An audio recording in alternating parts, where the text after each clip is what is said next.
Hello students, आप सभी का हमारे इस यूट्यूब चैनल में स्वागत है। स्टूडेंट्स, अब जो हम स्टार्ट करने वाले हैं वो पेपर है basic mathematics for economics analysis, जो कि basically BA program economics major का पेपर है DSC 2। ठीक है स्टूडेंट्स, हमें इस क्वेश्चन को सॉल्व करना है। ठीक है, और पेपर को सॉल्व करना है बेसिकली। इस वीडियो में हम फर्स्ट क्वेश्चन का ए पार्ट पढ़ेंगे। ठीक है, उसके बाद नेक्स्ट में फर्स्ट का बी पार्ट।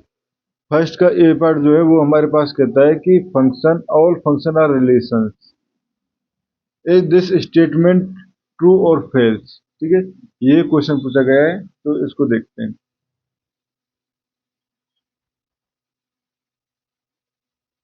स्टेटमेंट है students, all functions are relations, तो बेसिकली ये ट्रू होता है ना। All functions are relations. ठीक है, बट और रिलेशंस जो है वो हमारे पास स्टूडेंट्स फंक्शंस नहीं होते। ठीक है, तो बेसिकली रीजन अगर हम देना चाहें तो ये ट्रू है। ठीक है, reason a relation between two sets, between two sets A and B. A and B is simply a subset of, is simply a subset of the Cartesian product,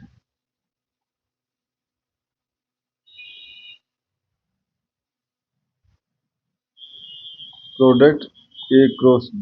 ठीक है, a relation between two sets A and B is the simply subset of Cartesian product A and B. That's why any set of order pairs AB with A belongs to A and B belongs to B। ठीक है students, तो basically that is, ठीक है, that is, ठीक है, तो ये हो गया that is set of order basically. ठीक है, एनी पेयर ऑर्डर पेयर। अब सेकंड देखो, ये अगर देखें तो आ फंक्शन, फंक्शन क्या है basically, a function is a special kind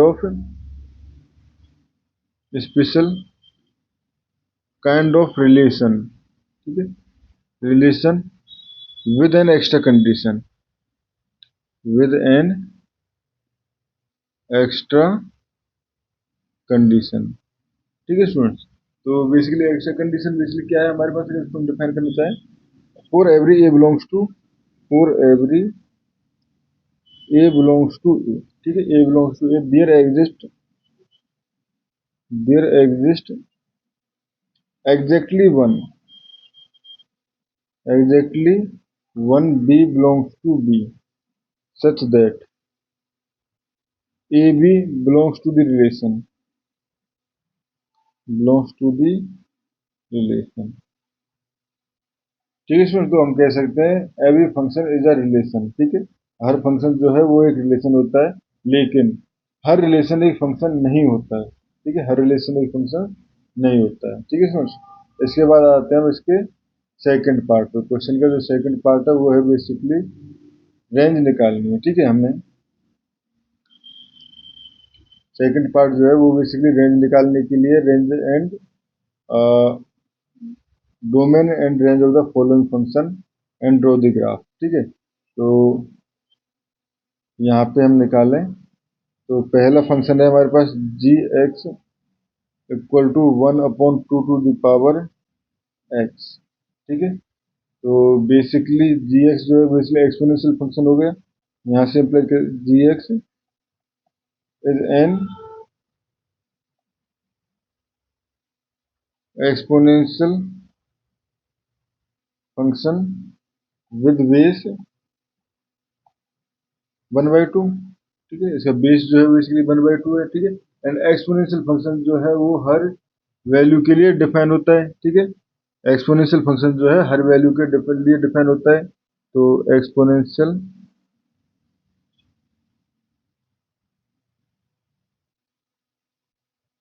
function is defined for all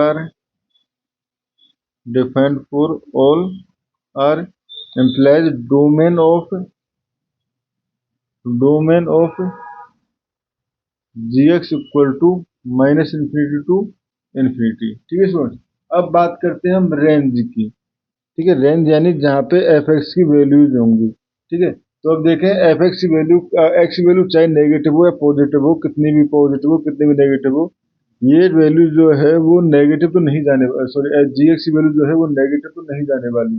ठीक है, जी एक्स की वैल्यू नेगेटिव तो स्टूडेंट्स नहीं जाएगी। ठीक है, बट अगर जी एक्स की वैल्यू माइनस नेगेटिव में इन्फिनिटी जाएगा तो ये two to the power infinity यानी इन्फिनिटी तो जा सकता है। ठीक है, तो यहाँ से कह सकते हैं as x tends to infinity gx tends to 0 and as x tends to minus infinity gx tends to infinity। तो यहाँ से range of gx equal to ये हो जाएगा हमारे पास 0 टू इन्फिनिटी। ठीक है स्टूडेंट्स, अगर हमारे पास ग्राफ अगर इसका हम बनवाना चाहे तो ग्राफ इस तरह से बनेगा। तो बेसिकली जो 1/0 पे इसकी वैल्यू 1 होगी। ठीक है, तो ये इस तरह से सॉरी ये डिक्रीज होते हुए तो आएगा लेकिन कभी इस पे कट नहीं करेगा। ठीक है स्टूडेंट्स, ये हो जाएगा हमारे पास। ठीक है, एक्स इक्वल टू जीरो पे एक्स इक्वल टू जीरो पे इसकी वैल्यू जो आएगी हमारे पास obviously x equal to zero पे 1 आएगी। ठीक है, तो 0 1 से पास करेगा। ठीक है, ये हो गया हमारे पास। तो ये बेसिकली इसका स्टूडेंट्स ग्राफ हो गया। ठीक है, नाउ सेकंड है हमारे पास f x equal to x square minus 4 upon x minus 2। ठीक है, ये है हमारे पास। तो इसको अगर मैं इसमें सिंप्लीफाई करना चाहूँ तो एफ एक्स इक्वल टू हो जाएगा x minus two x plus two upon x minus two, यानी कि एफ एक्स इक्वल टू है हमारे पास एक्स प्लस टू। ठीक है, अब समझ देखो ये जो फंक्शन है वो डिफाइन हर पॉइंट पर है। ठीक है, फंक्शन जो है वो हर पॉइंट पर डिफाइन है। ठीक है, तो यहाँ से हम कह सकते हैं but only x no, basically इस फंक्शन की बात करें तो ये एक्स नॉट इक्वल टू 2 के लिए डिफाइन नहीं है। ठीक है, ये एक्स इक्वल टू 2 के लिए डिफाइन नहीं है क्योंकि इनफाइनाइट चला जाएगा इस कंडीशन में। ठीक है, तो यहाँ से हम कह सकते हैं domain of f x equal to R, only इसमें से जो रिमूव करना है वो है 2। ठीक है, 2 पे डिफाइन नहीं है। ठीक है, and range of f x. ठीक है, range of f x equal to देखो बेसिकली अगर हम इसमें f x x equal to लिखते तो ये वैल्यू 2 आती, बट 2 पे ये डिफाइन नहीं है। तो यानी कि सॉरी 2 पुट करते तो 4 आता। ठीक है, यानी 4 जो है इसकी रेंज में भी नहीं रहेगा। Range of f x equal to R minus 4। ठीक है, आर में से 4 को हटा दीजिए तो बाकी सारे पॉइंट्स पर ये फंक्शन जो है वो डिफाइन है। ठीक है स्टूडेंट्स, ये हो गया।